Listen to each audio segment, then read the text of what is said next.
That's on. Welcome to the PARAcast. I'm your host, Tomas the Boss Hernandez. That's right.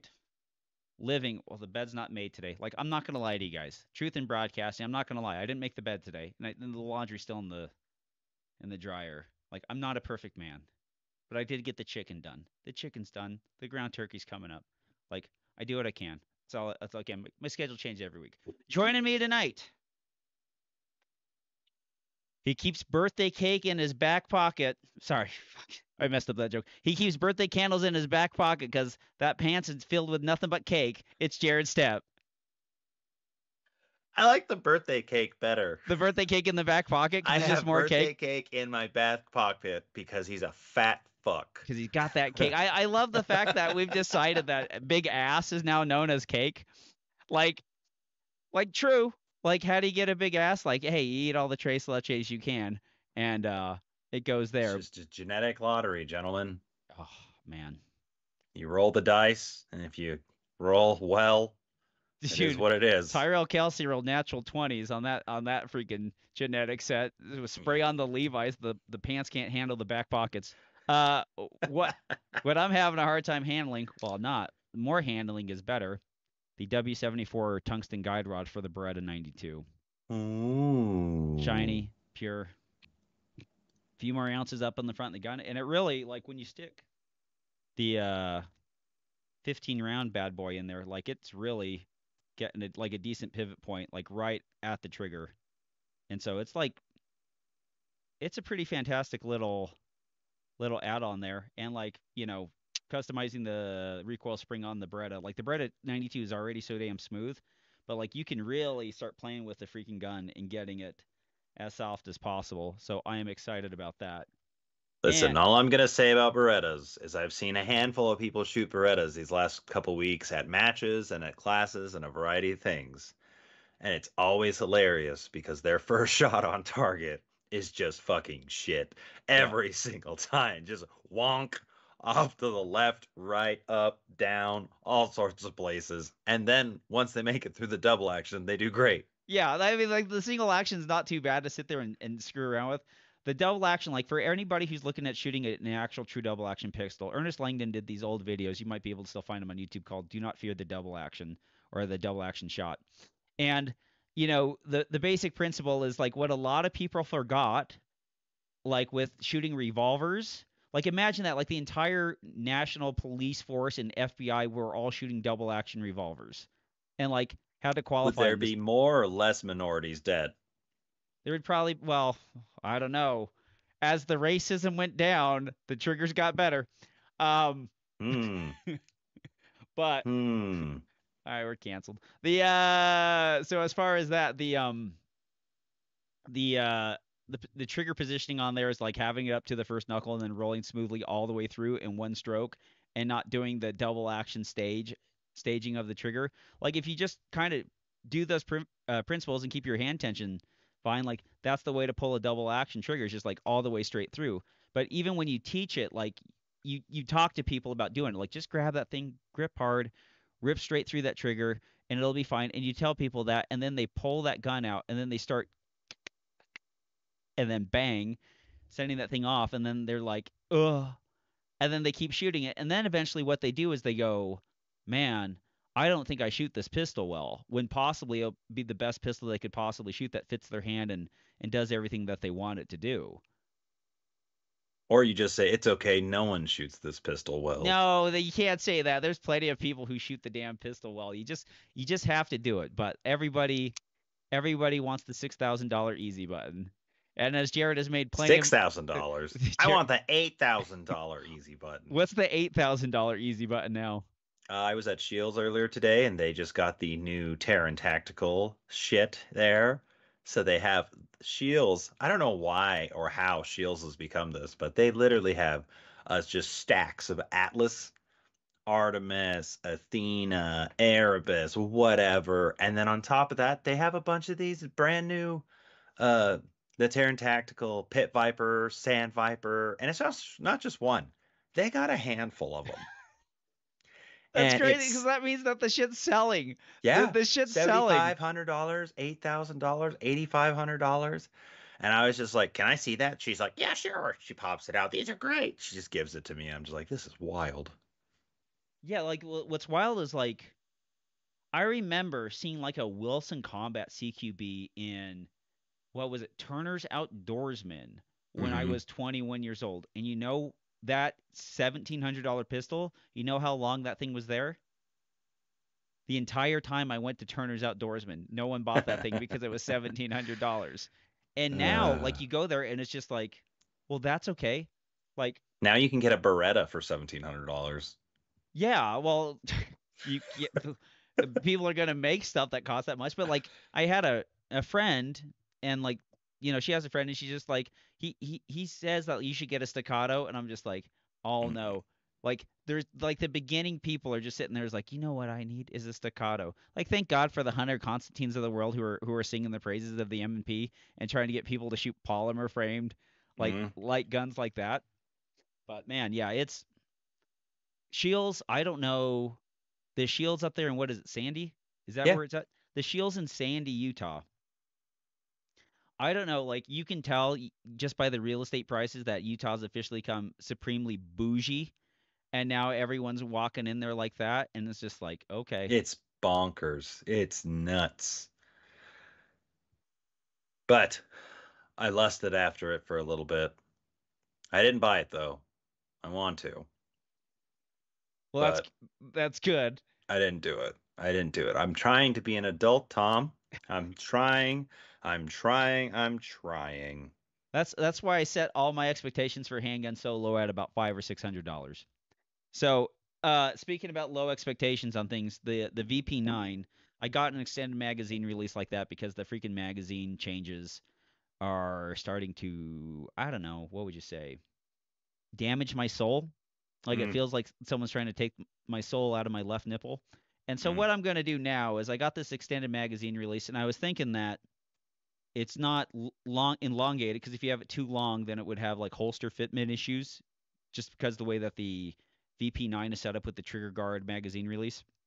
right. But it's wider, but so it's like it's a little bit easier to get my index finger on because I'm making the mag changes with my index finger. So I bought that. I swapped that on the Tyrant one. It was $40, CNC gold, so it keeps the gold accent of the brass grip on it. Ooh. So like yeah, it's going to go mostly okay, but I'm quite pleased with that stuff. So Well, good for you, you little slut. oh well, you know me. Anything that says HK on it, except for the new CC9, I'm all about. But I'll come around. I'll come around as soon I as. gotta shoot. I gotta shoot one of your HKs the other day. Would you shoot? That video I sent, the picture I sent you, the HK9 tactical with the Silencerco Spectre on it. Yeah, the 9 millimeter Ooh-wee. compact. Yep. Ooh-wee. Shooting that thing suppressed was awesome. And then I shot a staccato suppressed, awesome, which was great. And because Silencerco, apparently they're planning on coming out with, or they might be coming out with, or this is just a T&E product, I don't know. But they have a product at their place, at their manufacturing location, where it's a full titanium can for 9 millimeter, but it's a short, so it's a K can, and it seriously it's like I don't know 4 inches, Yep. but it doesn't need a booster because it is so light. Oh. It's 3 ounces and it doesn't need a booster because it is so freaking light. And it was the coolest thing because we just direct thread it right onto a staccato CS, and it was like I was like, "There's no booster," and they're like, "Yeah, it doesn't need one." I'm like, "That's nuts!" And totally fine, zero issues. This is the coolest fucking thing. Like like that would be pretty sweet, and it'd probably feel better in recoil than Yeah, a Nielsen device you because you Nielsen. honestly don't feel it. You don't feel that it's there. That's the problem with the Nielsen devices. Add this weird like chink chonk chink Yeah, thing going dips on it in dips the recoil. gun, it throws the gun down, like because you have the weight at the end, and then you actually have the piston return. Booster. Yeah, and like what comes out of the gun and returns to the gun is completely like it's just weird. Like shooting Yeah, suppressed handguns is not particularly fun. no. But But that was pretty cool. If they do come out with that, there's a very, very good chance I'm going to buy one because that was just awesome. And then I played with the VZ Scorpion the Scorpion 61, VZ 61, the The 32 the 30 ACP, the 32 the ACP. Klobb. The Klobb, the GoldenEye Klobb, the most Uh, inaccurate gun in there. I remember in GoldenEye wielding a Klobb and then aiming at a soldier who was like 5 yards away. Because if you guys never played GoldenEye, the Klobb was literally the most inaccurate. it was the best Is gun.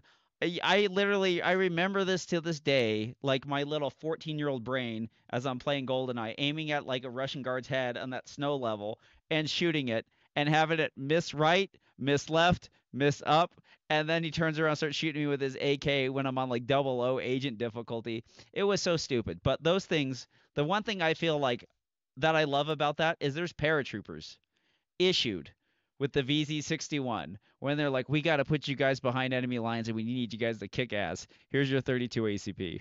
All right. Holy shit. Like, I'm not gonna lie, it was probably one of my favorite full auto guns I've ever shot. And I've shot a lot of full auto. They also had an M249 in 300 black. Ho ho ho ho! That was cool. I didn't shoot that. I just fondled it. But they're Do like, they yeah, have this that is suppressed? yeah, So that's just a little whispered death machine. uh-huh.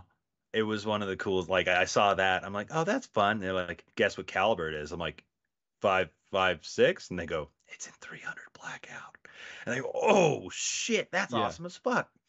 And so I was hanging out with Silencerco for a little bit just because I was picking up stuff for donations for the Utah law enforcement multi-gun match. And so when I went over to grab a bunch of things to give out, they showed me some of their things, and I got to play with the club, and I was the happiest person in the world because it was kind of funny. They were talking about like, look at all these cool guns we have. And they have all these like super bougie high-end ARs, like full auto ARs, just Yep. all sorts of really cool ARs. They had the tuna can that's Sam Fisher loves from Oh, Splinter the Cell. F2000, my first rifle. Uh, Rest in peace, but baby. there were so many just really cool guns, and it was funny. They're like, "You want to shoot one?" I'm like, "Yeah." And they're like, "What? What do you want to shoot?" And I'm like, "I'm not gonna lie, you're gonna make fun of me. I don't want to shoot any of these." And he goes, "What? What?" I'm like, "I want that." And I point over at the club, and I just yelled, "The club!" And then like this dude across, one of the marketing guys was just like, "Yes, the club!" And then they held up another one. They're like, "We're gonna dual wield the club. Let's go." Yeah.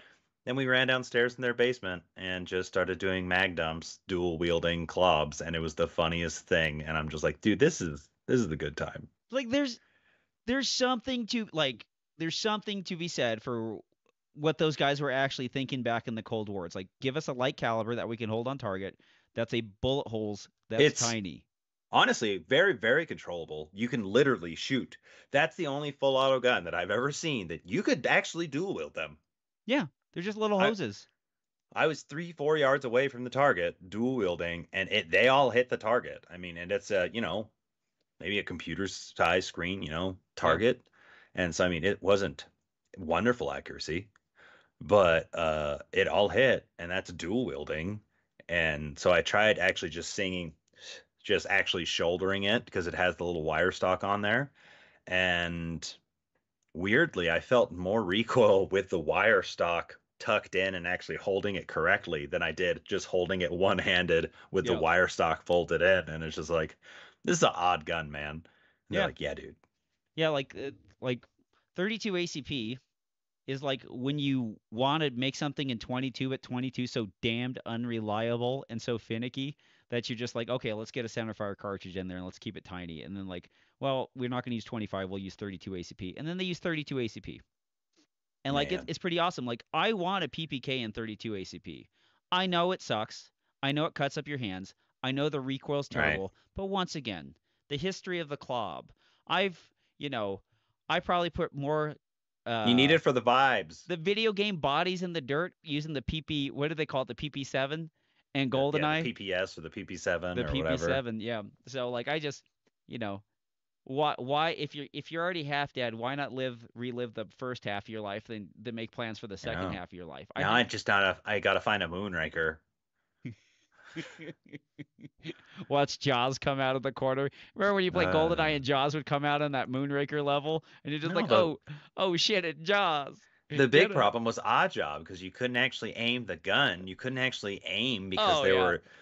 the N64 controller had three things to hold, even though you have two hands and only had one fucking toggle. And you're like, how am I supposed to even aim? You can't aim actually. And every single person who played Odd Job, fuck you. Well, The they correct answer is always Xena because she had the greatest polygonal titties since Laura Croft. Great times. and we just wanted to have equal representation on the screen. The one thing that was funny about Oddjob, which I noticed, is that like GoldenEye had like an auto return aim, kind of Hmm. like I had a little bit of an auto aim, but it would aim right kind of towards someone's chest, but the auto aim wasn't strong enough that when you ran into Oddjob, that it would aim fast enough to get to where it was supposed to be. So shots Right. would go over his head constantly. That's And why it was wildly unfair. yeah, well, the thing that you would do, it's like I used to play like 3-on-1 because you'd have four player, you play 3-on-1, and then like it's a little bit fairer for the person to sit there and go, The uh, handicap. yeah, handicap, I get odd job, but playing 3-on-1 on complex with power weapons with the P90 and then the shotgun, and like you could literally just bullet hose that entire map with the P90 as it went through everything. So, Oh man. anyways, Good times. top match. Cop match. That's what I've been doing this whole week and a half, basically. Um, the Utah law enforcement multi-gun. It was a lot of fun. We had, I think, like what, 146, 145 shooters actually show up for the match on Tuesday and Wednesday. And then we had, I mean, Thursday and Friday this year. And then we had 99 shooters show up to the multi-gun match on Saturday. So in total, we had 254 shooters. I remember that number. So we had 254 shooters over 3 days for a multi-gun. And we were really, really happy with how it went. It flowed like a motherfucker. There was like zero waiting for anybody. On the Not a Cop day, there was a little bit of waiting for one squad just because they had like an 8 or a 9 man squad just because some people no Yeah. showed. And the squad in front of them, I think, had 11. And so it's just And the like reality of how that's going to go. multi gun reset with 9 is rough. Like that Mhm. is a work day. Well, the nice thing was is the way that we built out the match, me and Colby, we really worked hard about match flow, match flow, match flow. It was all about match flow is the god that we sacrifice everything to. So when we built the match originally, we had everything set up, and then we came up with some plans, and then we actually would walk the stages and find out how much time we were guessing it was going to take the fastest shooters and the average shooters and the slowest shooters. Then we talked about, well, what can we do to speed up reset? Okay, well, let's move these far away targets closer, or let's change these targets to steel. We need to do this, we need to do that. And there's just, it was all about trying to make the match flow perfect. And so we built the match this past Sunday. We tweaked the match Monday and Tuesday, and then also on Wednesday. And then Thursday we shot, Friday we shot, and Saturday we shot. And it was just a freaking riot. It was a lot of fun. Um, I didn't shoot very well. I shot fine, but I just shot my duty equipment. I shot a suppressed AR, like a bitch ass um, AR, and then I shot a Glock 17. Both days I just shot my duty Glock 17. Just wanted to see how that was going, and I didn't want to set up my 2011 stuff. And then the big reason is the first stage, the 2011 died. The SRO died, and I'm like, okay, we're shooting the Glock. I don't want to change the battery. We're not doing that in the middle of a match. I have another belt that has all my I think tw- it, I think my every Glock stuff. I think everyone's realizing like the SRO shelf life is like a pretty good round count for about 3 years. Hmm. Because it seems like there's more and more of them kind of popping up Yeah. and losing the guts. So mine has given up the ghost. So I got to put. I luckily I have a Hollow Sun 507 comp upstairs. I got to put on that. But got so I shot just stock ass Glock the whole week, and it was fun. I did really well. There are a couple of times where I do think the Glock slowed me down just a little bit. Like I'm a little bit more accurate when I'm moving on the move and stuff. It's like we talked about before. Glocks, you have to do everything perfect for it to return perfectly. And you just can't do that when you're running and shooting and trying to get into positions and out of positions. And sometimes as you're landing, you're not going to have that perfect uh, grip. Whereas Yep. with that 2011, I think I can move a lot better and shoot while moving a lot better, just because the dot will still return perfectly, just because the way it's built, the weight, et cetera, et cetera. Yeah, the 4-inch barrel, the bull barrel kind Mm-hmm. of setup. Yeah, just kind of sits centered over your hand too. Right, and so it shoots better and it's easier to shoot. Whereas that Glock, if I'm moving around and trying to move from position A to position B while hitting targets at distance while scooting, it's very hard to do with the Glock. And so I did it, but it just was ugly. How was the rifle shooting? Rifle shooting was great. Rifles always pretty straightforward. I built up a new rifle that's Cobalt Kinetics upper 12.5 mid length with an adjustable gas that's been tuned for my suppressor. I got a new Velos uh, 5.56 can, the Velos K from Silencerco, and so I bought that from them. And that's actually also why I was over at Silencerco. I was picking up that can, and so got that, put it on that new upper, and it shoots. It shoots really well. I need to change out the buffer tube though. I want to do a A5 buffer tube with the Viltor A5 buffer and springs and shit. And I think that'll be the That'll be it. perfect. That'll be it. That'll be the baby. And so I just got to do that. But other than that, I mean, it was fun. We had a lot of shooters. It was a great time. Um, and I had a number of podcast listeners actually come out and say hi and say, you guys are great on the podcast. They all asked where Tom was, and I said, I think he's working. I don't We're know. Tom's we're busy. I Tom working has a life right now. working and we're trying to have a life as much as I possibly can. And then what was Hmm. it? Taking my son Mike driving. He's got his learner's permit, and so we've been doing the laps with that thing, which is it's pretty surreal seeing your youngest start driving around. And Mike Mike is a funny kid. I had this Beretta loaded, just on my desk. It's the home protection gun at the moment. And Mike comes in, he sees the gun, takes the magazine out, gets the round out of the chamber, puts them both aside to the side, and just goes, looks at it. And I was just like, okay, one, ask, two, you know, like, like a little proud of you. He's a So good kid. Oh, one thing, one of the reasons why I haven't been here for the past couple shows, I have been in the process of swapping police departments. And for any of you who are aware of that process, it is a straight up dirty bitch. You have to do psych tests, you have to do polygraph tests, you have to do interviews, you have to do all sorts of stuff, and then it's just so that's been my life was I've been doing that while running a match, while doing this, while doing this. So I've been absurdly busy. So I do want to apologize for my absence, but hopefully things will be ironing out shortly, and uh, yeah, it's going to be a good move. It's going to be a good move for Jared for long term, and it's going to advance my long term goals more than where I was. So yep. it's a great time.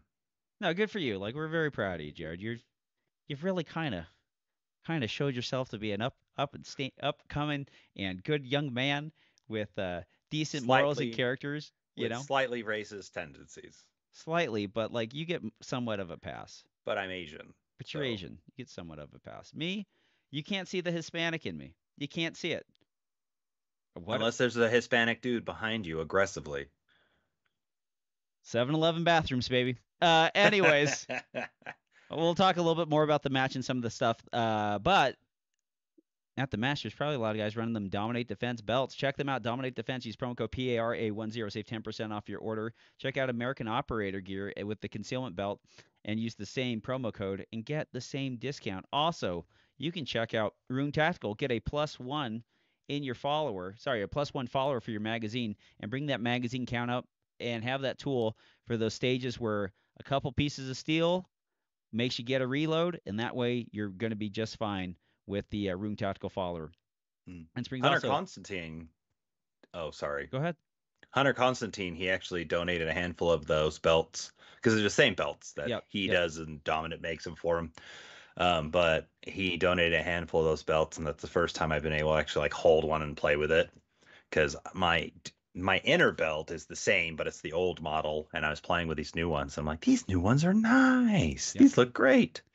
So definitely should buy one. For They're the cool. for the appendix carry, there's no better belt for appendix carry than the American Operator gear / the Hunter Constantine belts. Like those, they are like you get the real estate you need. You get uninterrupted with kind of Mm. like the no buckle of the way where you roll the buckle behind, and you get a firm setup, and it's a very good setup to sit there and run. And Very nice.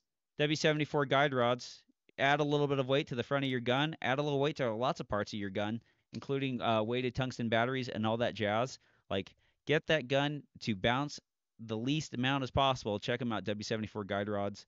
Use promo code PARA10 and save 10% off your order. The tea sauces.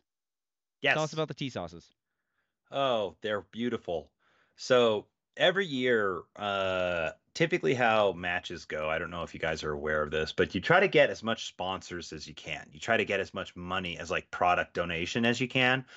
But just realistically, you're not going to be able to get prizes for every single person in the world in the match, especially when you get to these matches that are for hundreds of people. And when you do, So, you sacrifice the higher end prizes that are right. like that would draw people. And so you have to play this game, and then you say, well, we have X amount of extra money. Like, let's say $5,000. We have $5,000 extra cash that's not allocated for shirts or for the range or for awards, for food, for whatever.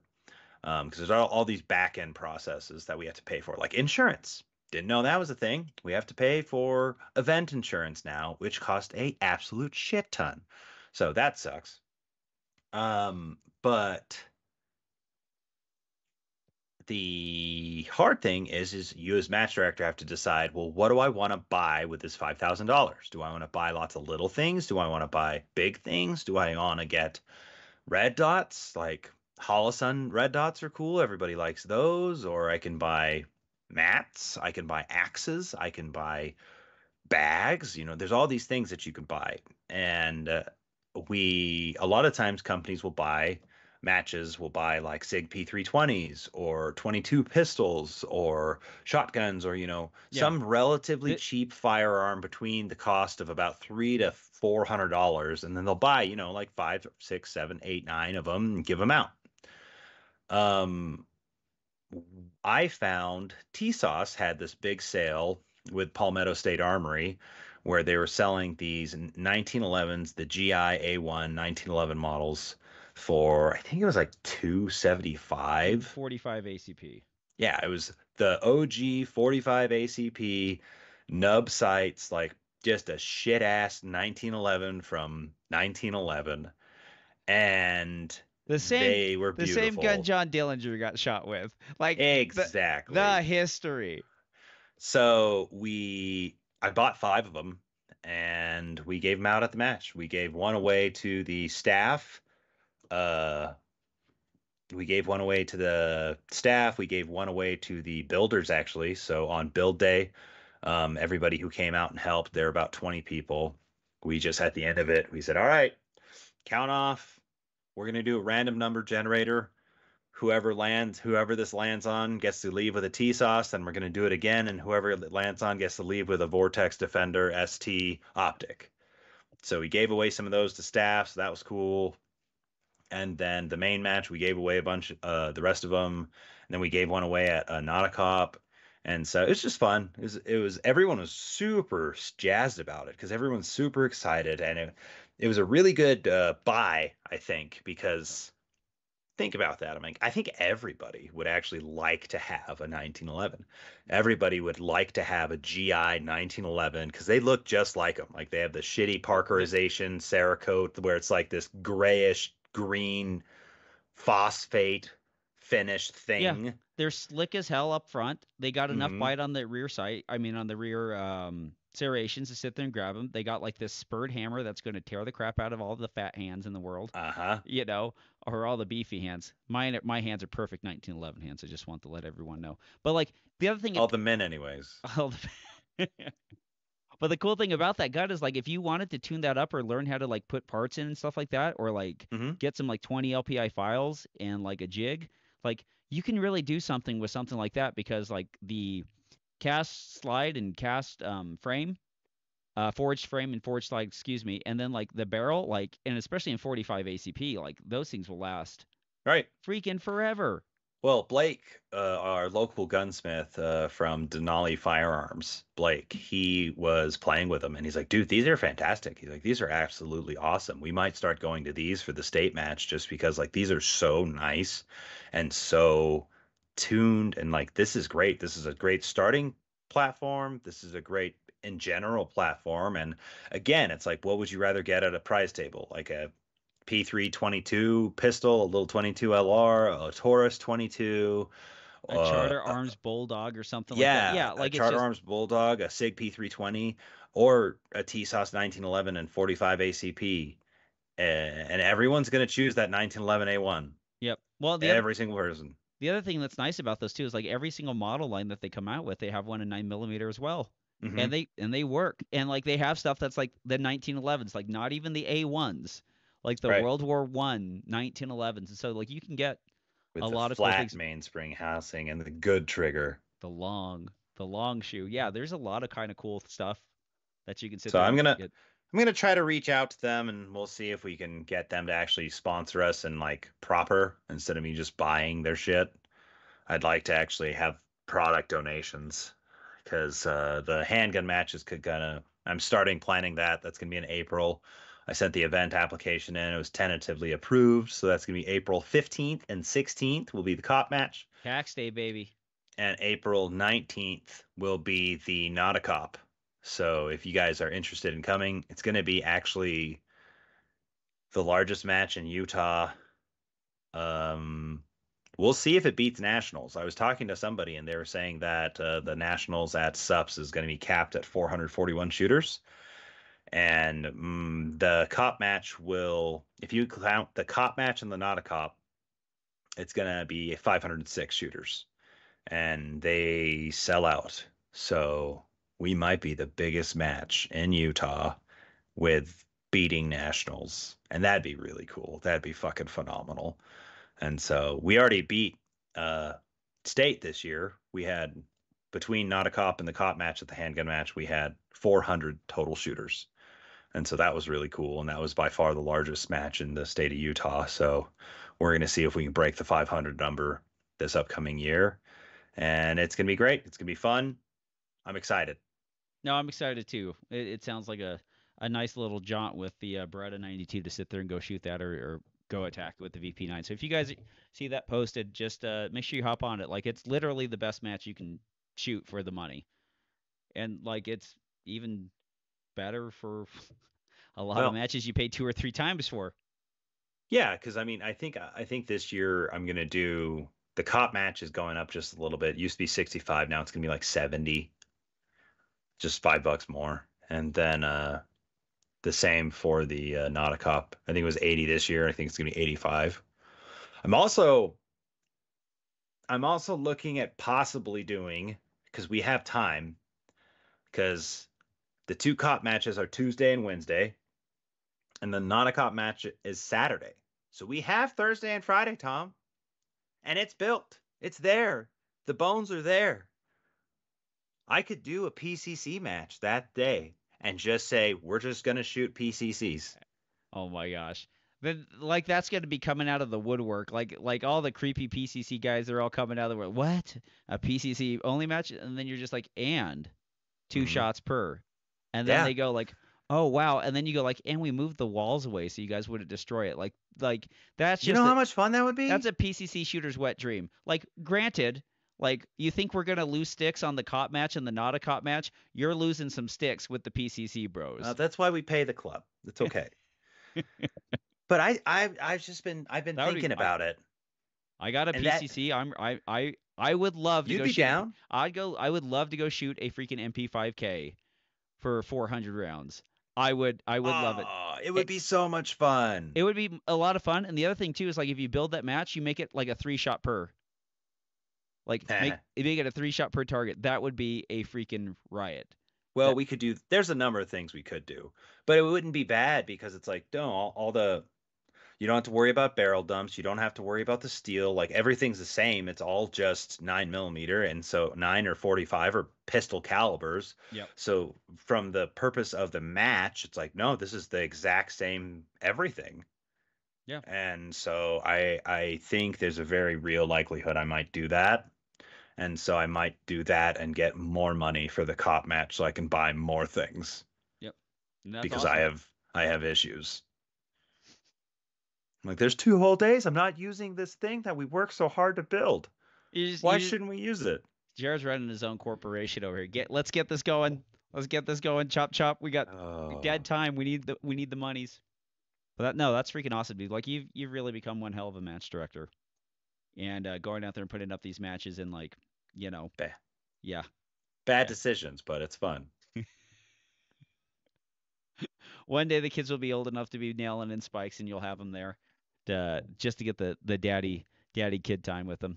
But anyways, like it's been a quick little show. Like Robert's gone and all that jazz, and so we just want to thank you guys. We'll keep showing up for you, keep showing up for us. And so for Jared Stepp, I'm Tom Nelson, bidding you peace, love, and souls. We depart into the open waters of the sea of life on a little tugboat we like to call the PARAcast. Doot doot, motherfuckers. What we definitely swore on today's episode. That's Jared with no restraint. I'm Anyways, drinking. I'm drunk. It's great. see you guys later.